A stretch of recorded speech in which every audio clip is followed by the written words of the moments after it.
आजकल आप लोग देख रहे होंगे कि देश में बड़ी हलचल मची हुई है। पॉलिटिकल हलचल, फिल्मी हलचल, सोशल हलचल, ये सारे तार कहीं ना कहीं एक दूसरे से जुड़े हैं। एक एक करके आते हैं। पॉलिटिकल हलचल का मतलब है कि आप या तो एंटी मोदी हैं या प्रो मोदी हैं। एंटी मोदी हैं तो आप या तो कम्युनिस्ट हैं या सेकुलर हैं, या बस छोटू से सेकुलर हैं। सेकुलर हम सब हैं, हिंदुस्तान में रहने वाला हर आदमी सेकुलर है। उसके बाद आता है फिल्मी माहौल। फिल्म में अभी रिसेंटली हम लोग ने देखा कि एक सुशांत सिंह राजपूत का कत्ल हुआ। कहने को सुसाइड था, मतलब सुसाइड के नाम से उसको जान रहे हैं हम लोग, लेकिन वो कत्ल। उसके बाद फिर एक सोशल प्रॉब्लम आती है, कोविड की, कोरोना की। इन तीनों प्रॉब्लम में एक कॉमन फैक्टर है, वो ये है कि या तो आप नेशनलिस्ट हैं या एंटी नेशनल। कोरोना हिंदुस्तान में इतना क्यों नहीं फैला, या इतना क्यों फैल गया? इतना क्यों नहीं फैला का मतलब है कि मोदी ने किया, या इतना क्यों फैल गया वो भी मोदी ने किया। फिल्मों में फिल्मों में तो देखिए साफ साफ बता दूं कि डी कंपनी का राज चलता है, दाऊद कंपनी का राज चलता है।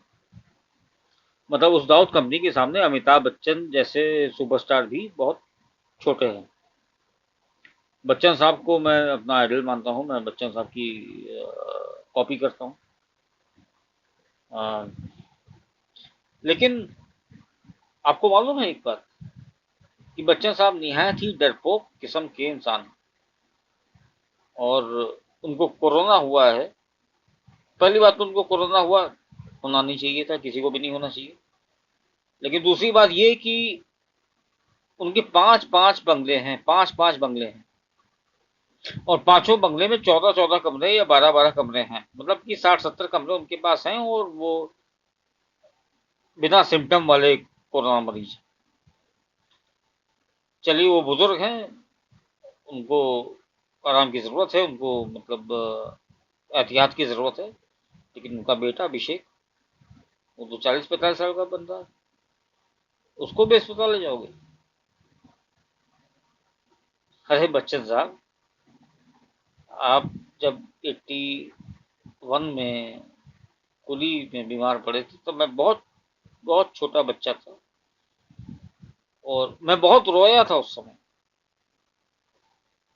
कि अमिताभ बच्चन को कुछ नहीं होना चाहिए। अमिताभ जी नहीं बोलते थे तब हम लोग, अमिताभ बच्चन मतलब दोस्त है मेरा। अमिताभ बच्चन बच्चन बच्चन को क्या चोट लग गई, ऐसे कैसे? उसके बाद 2008 में आपको लखनऊ में ही प्रॉब्लम हुई थी। उस दिन हम आपसे मिले भी थे, आपको याद? आपको कहाँ याद होगा क्या, लेकिन उस दिन हम आपके बाबूजी की जन्म दिवस था, उस दिन हम आपसे मिले थे। तब आपने वहाँ पे सारा श्री के यहाँ कचौड़ियाँ खाई थी, और उसका आपको आफ्टर इफेक्ट हुआ होगा। आपने जिंदगी में बहुत खेल खेले होंगे सर, लेकिन अब आपके खेल दिखने लगे हैं, पकड़े जाने लगे हैं। अभी रिसेंटली मैंने पायल रोहतगी का वीडियो देखा। पायल रोहतगी ने साफ साफ कहा है कि आपको कुछ हुआ नहीं है, आप सिर्फ मीडिया में रहने के लिए ये सब कर रहे हैं। मुझे लगता था कि आप बीमारी से डरते हैं, और अपनी बीमारी का नाम तो आप नहीं लेंगे, लेकिन जब लॉजिकली मैं देख रहा हूँ कि सरकार सबसे अपील कर रही है कि अगर आपको छोटे मोटे सिम्टम्स हैं तो आप अपने घर में रहिए। अगर आपके घर में एक्स्ट्रा कमरे हैं, एक्स्ट्रा सहूलियतें हैं, तो आप अपने घर में रहिए। वो सब आपके यहाँ है, मतलब आपसे ज्यादा किसी के यहाँ नहीं होगी। फिर आप अस्पताल क्यों गए? अस्पताल जाके आपने नानावटी अस्पताल की पब्लिसिटी क्यों की? बॉस, अमिताभ जी, पब्लिसिटी नहीं चल रही यहाँ। ये पैंडमिक है, एपिडेमिक है, ये महामारी है। यहाँ पब्लिसिटी का कोई मतलब नहीं है। इंसान डरा हुआ है। ये कोई झंडू का च्यवनप्राश नहीं है जो आप कहेंगे कि खा लो। आप तो तेल भी बेचते हो, आप तो जूते भी बेचते हो, कपड़े भी बेचते हो सर, लेकिन बीमारी मत बेचो, अस्पताल मत बेचो सर। नानावती अस्पताल की तो आप जितनी भी तारीफ कर लो, आम आदमी जा पाएगा वहां पे? 10 लाख दे पाएगा? पायल रोदगी ने यही तो कहा ना कि आप सिर्फ अस्पताल की पब्लिसिटी कर दो। आप खुद सोचिए कौन जाएगा वहां पे? आपके जैसे करोड़पति लोग जाएंगे, जरूर जाएंगे, लेकिन आम इंसान तो नहीं जा पाएगा। मैं उस अमिताभ बच्चन का फैन हूं या था जो सच के लिए लड़ता था, जो अमीरों के खिलाफ आवाज उठाता था, जो गरीबों के लिए लड़ता था। दीवार, शोले, जंजीर, लावारिस और न जाने कितनी फिल्में। वो बच्चन कहाँ गया? वो बच्चन राम गोपाल वर्मा की शोले में बब्बन बन गया। वो पीको में कॉन्स्टिपेशन का मरीज बन गया। वो पा में अजीब तरह का आदमी बन गया। वो गुलाबों सितारों में महाअजीब का आदमी बन गया। नहीं सर, उस बच्चन को मैं ना जानता हूं ना जानना चाहता हूं। मैं उस बच्चन को जानता हूं जो गरीबों के लिए लड़ता था, जो यंग था, जो हैंडसम था। आप जो बच्चन बन गए हो ना, वो एक गुलाम है। उसको डर लगता है। जानते किससे डर लगता है? उसको डी कंपनी से डर लगता है। उसको अंधविश्वास से डर लगता है। उसको तमाम उन चीजों से डर लगता है जिसका कोई मतलब नहीं है।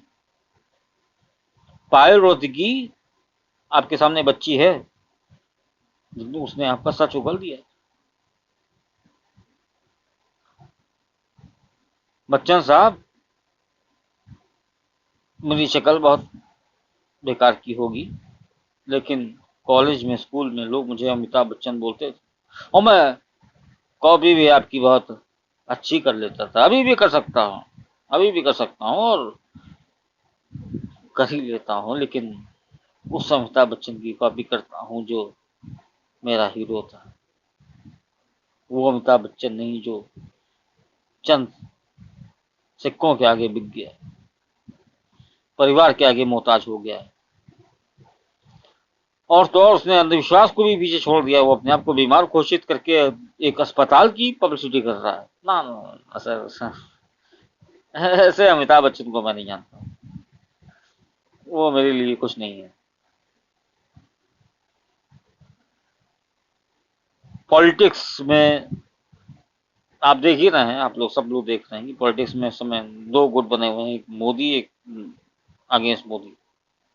ज्यादा कुछ नहीं बोलूंगा उसमें, लेकिन बीच में देखने की कोशिश करने वालों को कोई फायदा नहीं है। अपना एक पक्ष पकड़ लो, इधर या उधर। मैंने एक पक्ष पकड़ लिया है कि हाँ, मैं प्रो मोदी हूं। Thank you.